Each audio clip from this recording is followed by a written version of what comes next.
நீங்கள் பார்த்துட்ருக்கு யாருன்னா, இது வந்து என்னோட பெரியம்மா. இப்போ வந்து நேற்று வந்து இந்தியா வந்து ஃபைனல் விளையாடி நேற்று வந்து மேட்ச் ஜெயிச்சிருக்காங்க. ஸோ அந்த மேட்ச் ஜெயிச்சதை பற்றி நான் எங்கள் பெரியம்மா கிட்ட வந்து சில பல கேள்விகளை கேட்டேன். அவங்களும் வந்து அந்த உணர்வுபூர்வமாக மனசில் இருக்கிறத வந்து என்கிட்ட சொல்லியிருக்காங்க.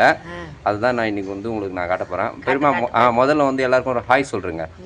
ஹாய் பாய் இல்லை, பாய் இல்லை, ஹாய்.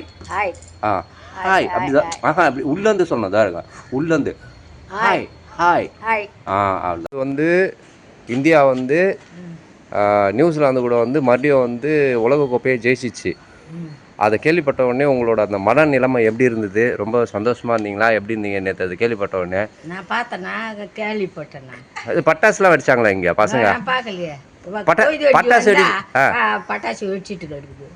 இப்போ நீங்க கேள்விப்படுறீங்கல்ல, இப்போ நம்ம ஜெயிச்சிட்டோம்ல, இந்தியா ஜெயிச்சிச்சுல்ல, எப்படி ரொம்ப சந்தோஷமா இருக்குமா? நேற்று ஆனால் நான் அதை பார்க்கக்கூடிய வாய்ப்பு நேற்று உங்களுக்கு கிடைக்கல. இப்போ கிடைச்சிருந்தா எப்படி நீங்க உணர்ந்திருப்பீங்க? நல்லா சந்தோஷமா உணர்ந்திருப்பீங்களா? இப்போ நீங்க ஏதாவது சொல்ல விரும்புறீங்களா? நீங்க இல்லை ஏதாச்சும் நான் நல்லது ஏதாச்சும் அந்த மாதிரி ஏதாச்சும் சொல்லணும்னு தோணுதா உங்களுக்கு? அப்படி சொல்லணும்னு தோணுச்சுன்னா என்ன தோணும் உங்களுக்கு? ஏதாச்சும் எப்படி அது உணர்றீங்க நீங்கள்?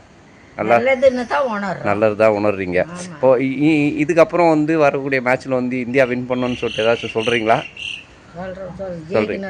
ஜெயிக்கணும்னு சொல்கிறீங்க. ரைட் ஓகே, சந்தோஷம்.